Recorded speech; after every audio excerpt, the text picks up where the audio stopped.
and he is so much more than just AFTCO.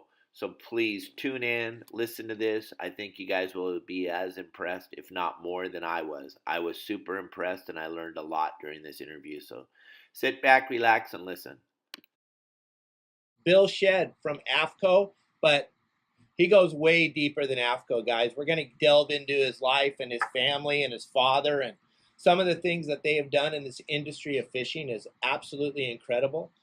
I'm learning a whole bunch just today by being here, so you guys are going to be overwhelmed with the amount of information that Bill's gathered over his lifetime with him and his family. So Bill, why don't you tell us a little bit about your dad and where you guys got started and how you ended up where you are today?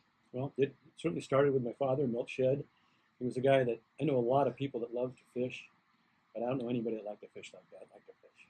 I think we stopped counting at well over 3,000 days on the water. He'd go on a 16-day long-range trip, and I'd go on a long-range trip with him like that. I like to fish, but I would be ready to be home. Dad couldn't wait to get back out the day he was back. So he just never.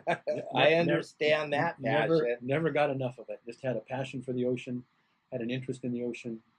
Started as a 4-year-old. He walked out on the Santa Monica Pier, and he looked down. He saw a bunch of smelt being chased around by something, and from that point on, he just had this fascination for what's in the ocean, how do the fish eat, who tries to eat them. Okay, so he grew up in Southern California. Grew up in Southern California. Okay, that's good information to have. And then your father, how did he evolve the fishing thing? He started seeing the fish. Did he work on the boats? Did he go fishing on the boats? How did he do it? What he did was, this was back trying to catch food to eat. As a kid, his mom would drive him down to the pier. He'd fish and try to catch fish to sell in the neighborhood to make a few bucks for the family. And then he got to where he could get out on a half-day boat. No, actually, first he got out on the barge. He could catch halibut and some better stuff. And he got good enough that he could go around and take orders from neighbors for fish. Oh, wow. And he wasn't, well, like he started doing this at like 8 or 10. Mom would drop him off. And then he got a little older and she let him ride the bus down to the pier. And then by the time he was 16, he could try to borrow a car and drive down to the pier. But yeah, just could never get enough of fishing, and just every chance he had. And the barge was a pretty big deal to get to go out on the barge, huh? Yeah, he'd be on the pier, catching mackerel and barracuda and bonita, and watch these guys come in with halibut and off the barge, just anchored right there, yellowtail and all this good stuff. So he thought it was big time once he made it to the barge. Oh yeah, that's how my father. He was the barge boat captain. Yeah. My dad was the barge boat captain, and that was a big deal back in those days to get to go to the barge. Yeah, so I can feel what your father was feeling. How cool it was. That was cool. And then what happened? So he's into that. Then he graduated, where he got a chance to fish on some of the sport boats and fish, get to Catalina and San Clemente, and then went off to the war and. As a junior at UCLA, that's not true. I guess he actually once he graduated from UCLA, then he went off to war. He had some credits he still had to take when he came back. Okay. Then needed to figure out how to make a living, so he went out trying to sell stocks and sold stocks as a stockbroker for a lot of years. But his passion was the ocean, and he always wanted to find a way to make a living with something around the ocean. All right. So what he and a fraternity brother from UCLA were going to start a restaurant in Long Beach, and that became SeaWorld. Really? So your father started SeaWorld. Listen to this, guys. So he and George Millay, he and a fraternity brother from UCLA, they were going to build a restaurant in Long Beach Harbor, and have a basement area that would be underground, where you'd look into the bay, and you could see fish swimming by, and but they figured out that a lot of times there wouldn't be any fish, and even if there was fish, the water might be too dirty. Okay. So you wouldn't be able to see anything. So they figured, what if we built sort of a dam out around this area where people are looking into the bay. People would think they're looking into the bay, but they'd be looking into basically an aquarium. And then the way he described it was, one night with his partner, he said a few beers too many, we thought, hey, if we could do this, why couldn't we build an oceanarium? And neither he and his partner had much money, so they really put all the money that they had into what was not just artist renderings, but fully developed, engineered plans of what an oceanarium could be. Okay. And went down to the city of San Diego, and at that point he had all of his life savings locked up in something that still had a long ways to go. Had to convince the city to change the zoning to allow for an oceanarium there, which they did. Then they had to put it out to public bid, so they get by that, and they any of those times along the way he'd have lost it all. They were successful there. And now, you know, if you're going to go chase the fire truck, you got to be careful what you wish for because you might catch it. Yeah. Now they got to figure out a way to build this oceanarium and raise the money for it. Yeah. And that was one of Dad's main responsibilities. He'd been in that investment banking business, so one of his main roles was to go out to guys, which primarily were wealthy sport fishermen, and try to get them to invest in this future thing called SeaWorld. Now, just because I don't know anything about this story. Was Marineland around at that time? Yeah, Marineland was up there in Palos Verdes. No, most of the people on my website don't even know what Marineland was, but that was an aquarium on Palos Verdes that I remember my dad taking me to before SeaWorld. Yeah, no, it was, and that was, I remember Dad telling me stories. He'd go to talk to people about investing in SeaWorld, and they'd say, you know, Mel, I don't want to do it. You're making a mistake. There's no way that it can survive because there's already a very successful oceanarium called Marineland in Palos Verdes. Most of the populations in LA back in 1962 when they started looking at this, 61, there wasn't much of an Orange County and there wasn't much of a San Diego even. Okay. And people aren't going to drive from LA past Marineland to go to this SeaWorld thing you're talking about. So don't do it. All right. But the other connection to Marineland, the guy who was the head curator there, the guy who was head of all the animals, all the fish and all the marine life, guy by the name of Kenny Norris, was also a fraternity brother of Dad. So he joined this group of the two other guys, of Dad and his partner. And then they brought in a fourth guy from UCLA who was an accountant. And Kenny Norris was going to be responsible to collect all the fish. And he got an endowed chair at UCLA. He was more of an academic than a business person. Okay. And so he left early on. So now the three of them are sitting there. Who's going to figure out how to collect all these marine life? And Dad put his hand up in there and said, "Hey, that's my job." So that was his one of his early roles was to oversee the collection of the fish. And there's great stories of Cabo San Lucas. Dad was invited and got to know well a guy by the name of Herb Bell that owned a company called Packard Bell, which back in the day was a major electronics company. Loved to fish, had a boat called the Five Bells, 100-foot boat.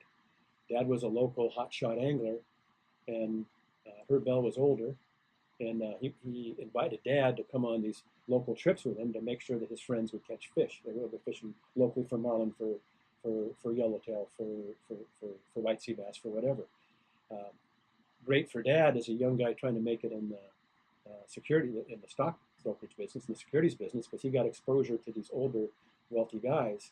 And then Herb Bell, they started taking the Five Bells down to Cabo San Lucas. 1952, that was really the opening of sport fishing to Cabo San Lucas. 1952. 1952. Wow, that's insane. Nothing there. I think the cannery was barely even open, even if it was at the time. But nothing there at all.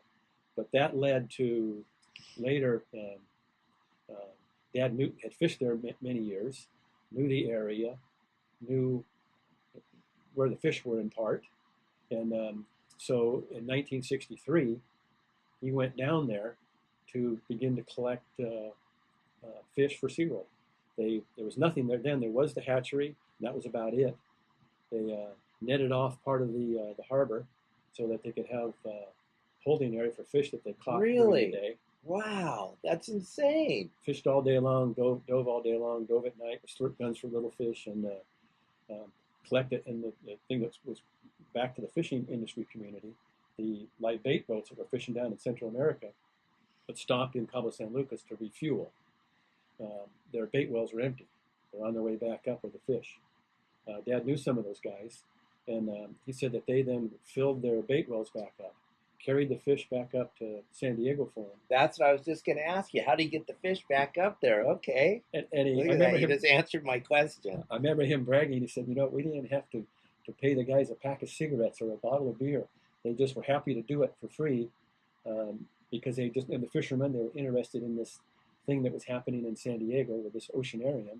Oh, And, how cool. So it was different times. Yes, Today, way different times. Different times.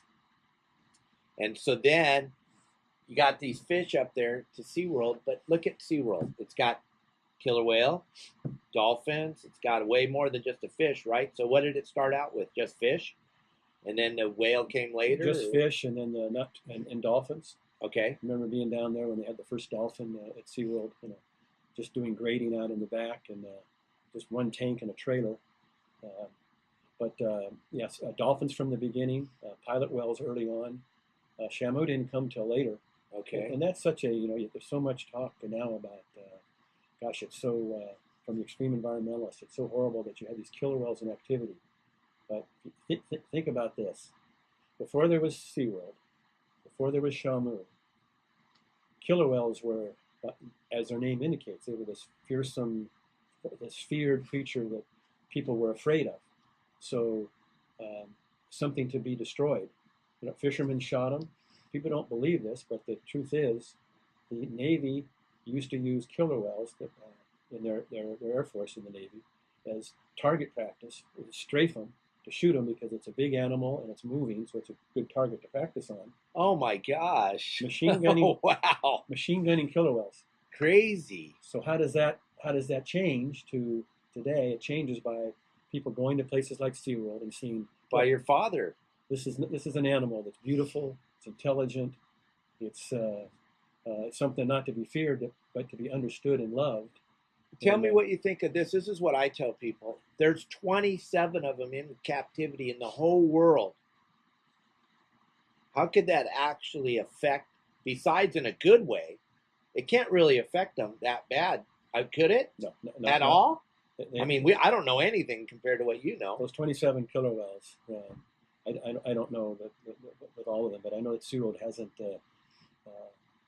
taken any killer whales from the ocean for more than 20 years. They've got a breeding program. That's where the animals have come from. Right, and that's how we got all our information to find out anything about them. Because all we did, like you said before, that was kill them.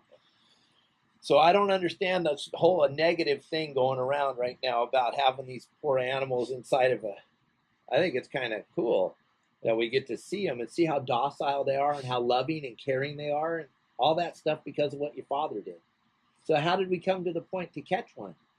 That had to be quite an ordeal. Well, the first killer whales they had at SeaWorld that SeaWorld didn't catch. There was some guys up in the Seattle area that had captured SeaWorld killer whales, and then SeaWorld purchased them from them. Oh, okay. And then after that, I believe SeaWorld did capture a few. Most of the other people that they're capturing, they bought them. But from day one, even many people have asked me, says, "Gee, Bill, your dad was quite a visionary, and that he and his partner started SeaWorld." And I said, "Well, there's lots of people that have started businesses that were bigger than SeaWorld. There's a lot of people that started all kinds of businesses. But what really makes him unique was, as far as a visionary, was he had the ability to see into the future that businesses were going to be required to be more responsible back to their community. So what Dad did, SeaWorld opened in 1964. He and Mom founded and started what's now the Hub SeaWorld Research Institute. In 1963, it was incorporated and actually doing marine science work a year before SeaWorld even opened. Lots of people have built successful businesses, taken that money, and then created some kind of foundation. Dad thought, look, the world's going to change. We're going to be required to, in the future, to do good things back to the community, and we need to figure out how to do that. And our community is more than San Diego; it's the ocean community. So what we can do is we can create an institute where scientists and academicians can come in. Doesn't matter how big the university is. You could UCLA or San Diego State or USC.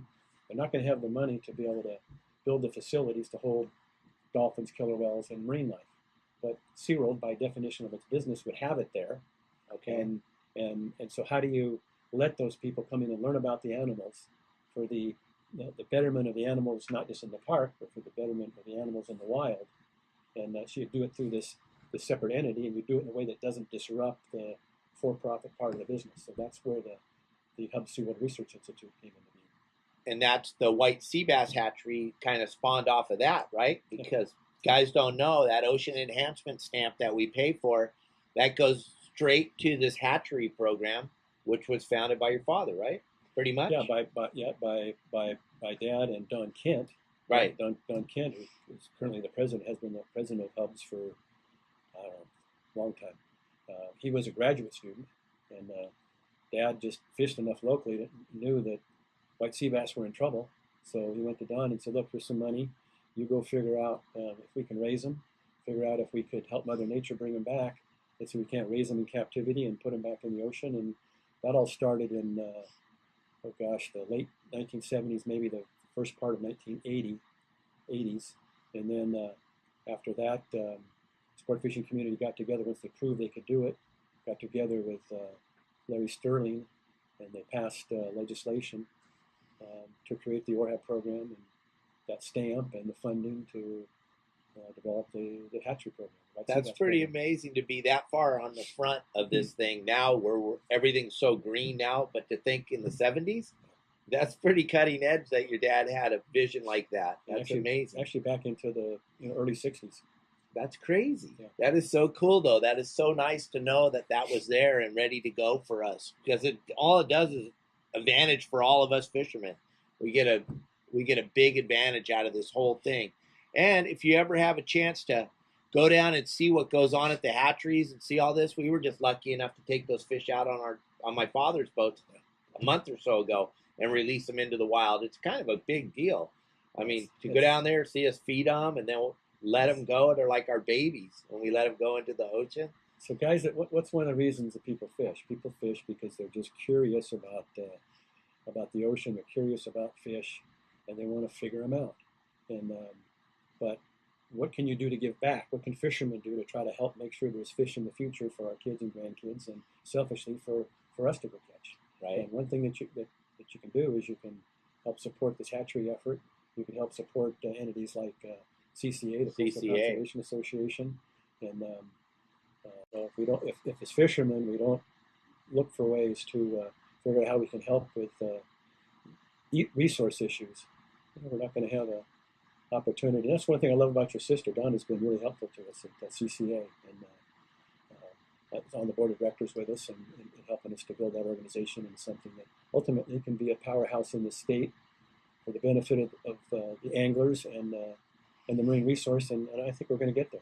No, I know we're going to get there, because you guys are doing a phenomenal job. And with the help, like I say in all my seminars, if you're not a part of CCA, then you really don't have a reason to complain, because you're not part of the solution. And I don't know if CCA is going to hit a home run or not, but you know what? They're the only ones out there doing anything for us recreational fishermen, and we all need to be a part of that. Don't you agree?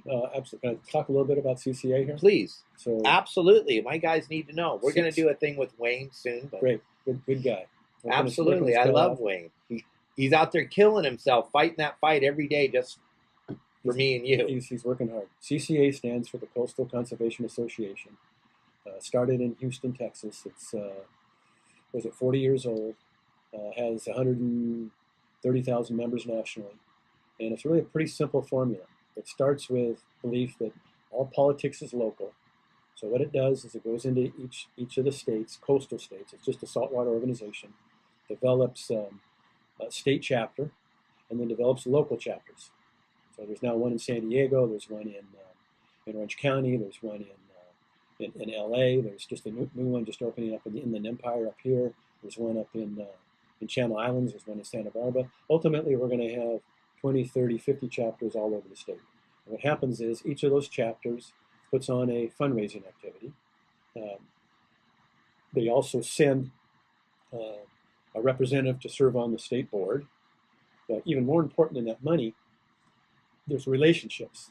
So you have enough different local chapters of just guys that get together to, they'll take fishing trips together. They'll put on seminars. They'll help with the white sea bass program. They'll do lots of different things, and they'll put on a fundraising activity.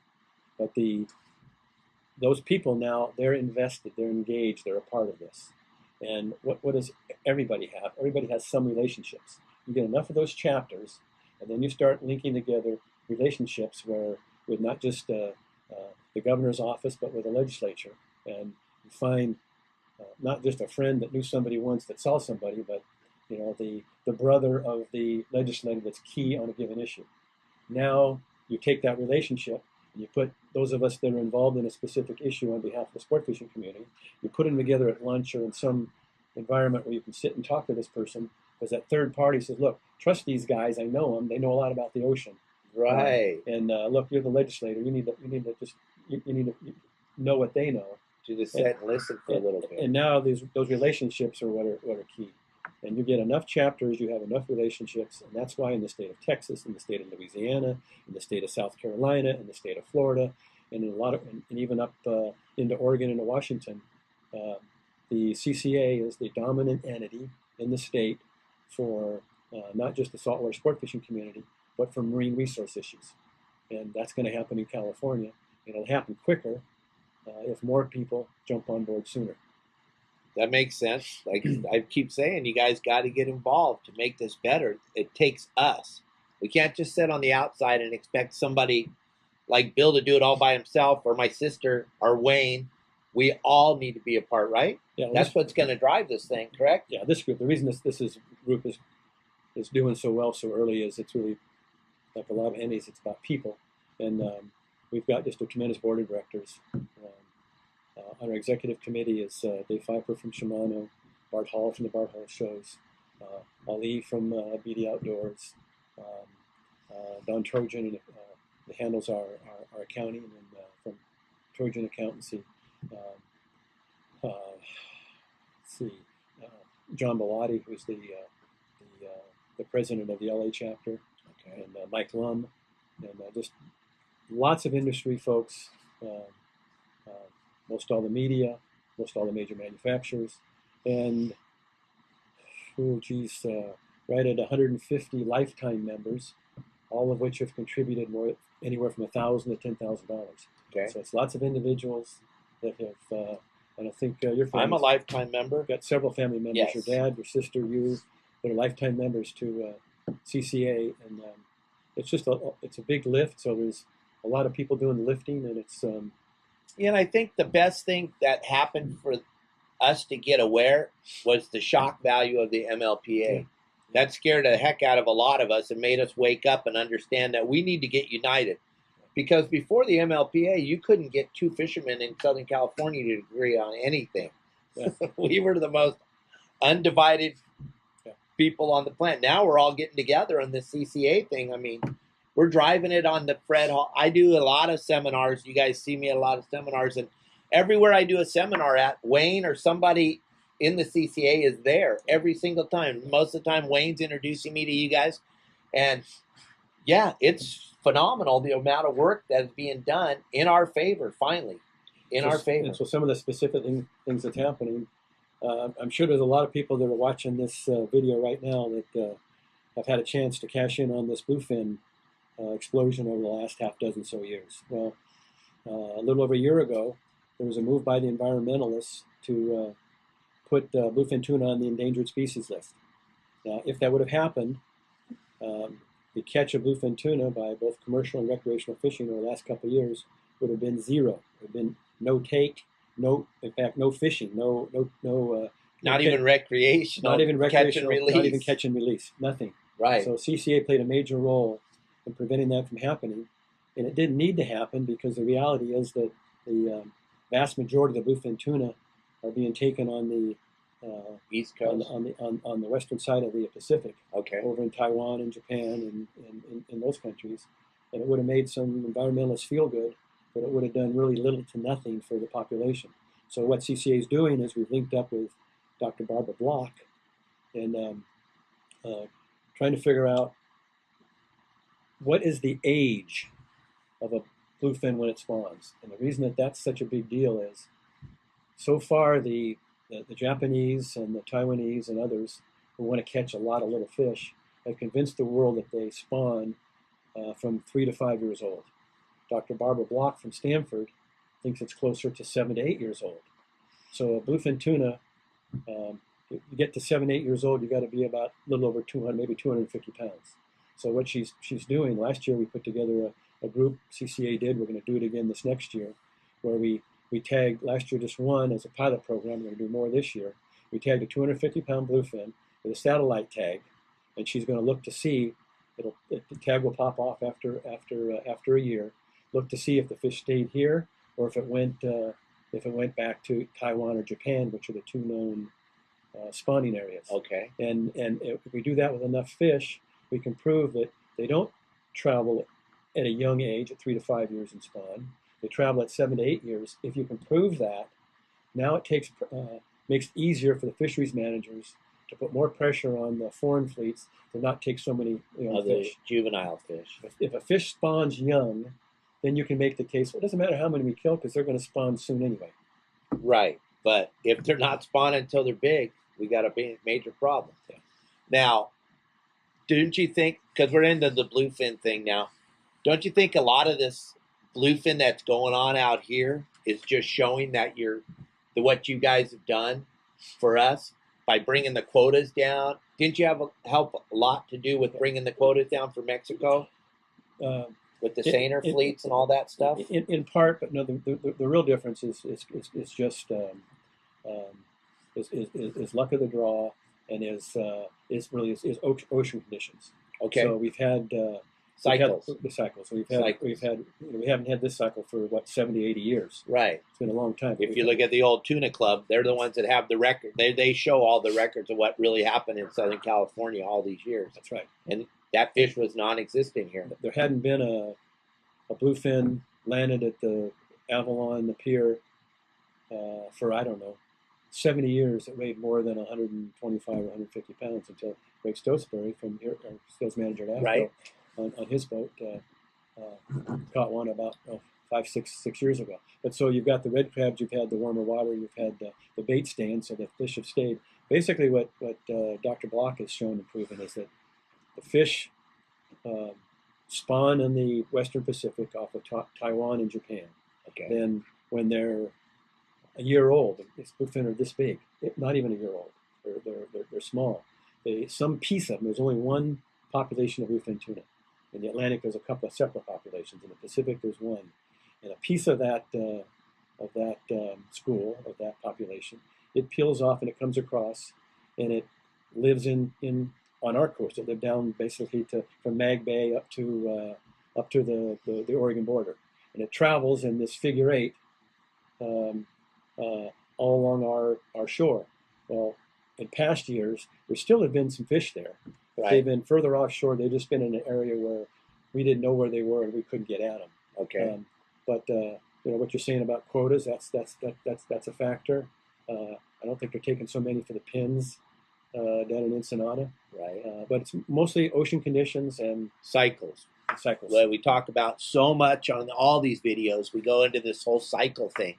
And like Bill said, you look at what happened at the Tuna Club, and Greg's perfect example because he's got his finger on that, because he's involved with those guys, and he knows that that tuna was non-existent. If it was here, somebody would have stumbled into it. It wasn't here. It wasn't here. And now it's decided something happened in the ocean to make it want to live here again. Bait, water, temperature, whatever it is. It's like what I tell my guys, when you ride, remember when we were kids, we used to ride our bike and you'd hit that warm spot on your bicycle and you go, ooh, that was a kind of a cool, and then you get in cold again, you want to get back to where that warm. I think that's what happened with these fish. They were swimming around and they went, wham, there's that water we've been looking for. Right? I don't know. The conditions are right, so they stayed. But bluefin tuna is one of the things that CCA has been very much involved with. Another one has been, CCA has got three priorities. One is to help with its hatchery program, its Hubs program. Another is to help create additional habitat, which in large part means artificial reefs. And the third thing is just represent saltwater anglers on whatever issue is that the board deems most important at the time. Okay. But with the hatchery program, CCA is playing a major role to make sure that the hatchery program is being run properly, that it's being moved forward appropriately, and we just recently played a major role in helping to have the ORHAB program, the hatchery program, begin to look at the potential possibility for halibut in the future. CCA has already gone out and collected broodstock of halibut. It's already at the hatchery. That's kind of interesting. So that'd be kind of cool. Because all my guys would love to catch a nice halibut one day. I mean, that's another missing fish for a lot of guys out of their bucket list is to get a halibut. Do you guys, when you're in all these meetings, just because I got you here and I just want to ask this question, because when I ask my father this question, he shuts me down. You'll probably do the same thing. Any talk about the California sea lion? No, I mean, okay, no, that's okay. I was just playing with you. Other than the obvious, there's too many of them. Yeah, but we can't do anything about it, and we won't touch that subject. I understand. I just was playing. It's a challenge. It's a problem. Big time. I mean, that's why a lot of the old timers were telling me they believe that's why that barracuda doesn't come in here anymore to spawn. Because if it slows down at all on the edges of the kelp, it gets inhaled. Just because that's an easy fish for those animals to get. And it's like a piece of spaghetti, and they can slurp them up quick and get lots of them. That was the new thing I hadn't heard when I did that interview with Don Brockman and Doug Harmon. That's what they were saying. But that's a really gnarly subject to talk about. Sea lions are a challenge, and I don't know what the answer is. Okay. So your father built SeaWorld. He had that swordfish boat too. Your father swordfished for a while, right? Commercial swordfish. First year he did it, I was his deckhand. Okay. So you guys were harpooning swordfish? Harpooning swordfish. What an awesome experience that was. Pretty cool, huh? Now, what years were those? That was the first year he started was the summer of 1970, summer of 1970. Wow. Crazy. Pretty fun. You guys have seen the boat up in Marina Del Rey, I'm sure. The SeaWorld, it's still up there, right? So what he did was he took his boat, the SeaWorld, which we used to use to fish for fun on, recreational fishing. He used it to fish albacore, hook and line, used it to harpoon swordfish. And then when he got older and couldn't fish anymore, he donated it to UCLA to help UCLA start a marine science center. Okay. But we had some great trips and an awful lot of fun on that paddle boat fishing on the SeaWorld. Oh, I bet. That's a beautiful boat. That would have been a fun platform to grow up on, fishing on. It was a great platform. Oh, yeah. And then harpoon and swordfish. How cool is that? It's about the most exciting thing I've ever done is harpoon and swordfish. Okay.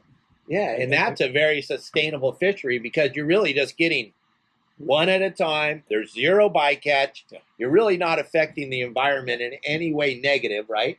Because that fish, the minute you bring it in, it's eaten in a couple of days. They eat the whole thing. Those things don't sit on the shelf very long. It's the most productive. It's the most not productive. There's more productive ways, but dynamite is pretty productive too. Yeah, there's more productive. A little bit of bycatch that way, though. That's right.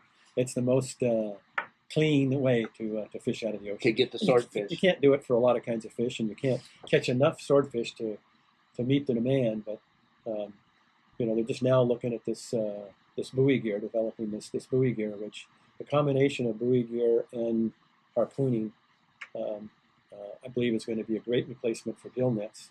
Oh my gosh! We just have passed legislation in the state to just between you and I'm not a big believer in the whole gill net thing. I never understood that because I used to go out with the guys when I was a kid and watch the bycatch and just, this is unbelievable. Or if you had a sea bass in there and it was in the water for more than a day, the slime eels ate it. And you just you look like a water balloon when it would come up. And I was like, how's this right? As a kid, you're watching it, you're going, how does this make sense? Right? We need commercial fishermen. We need commercial fishing.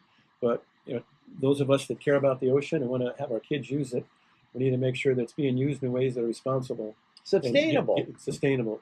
Gill netting is not a responsible way to harvest from the ocean. It is not.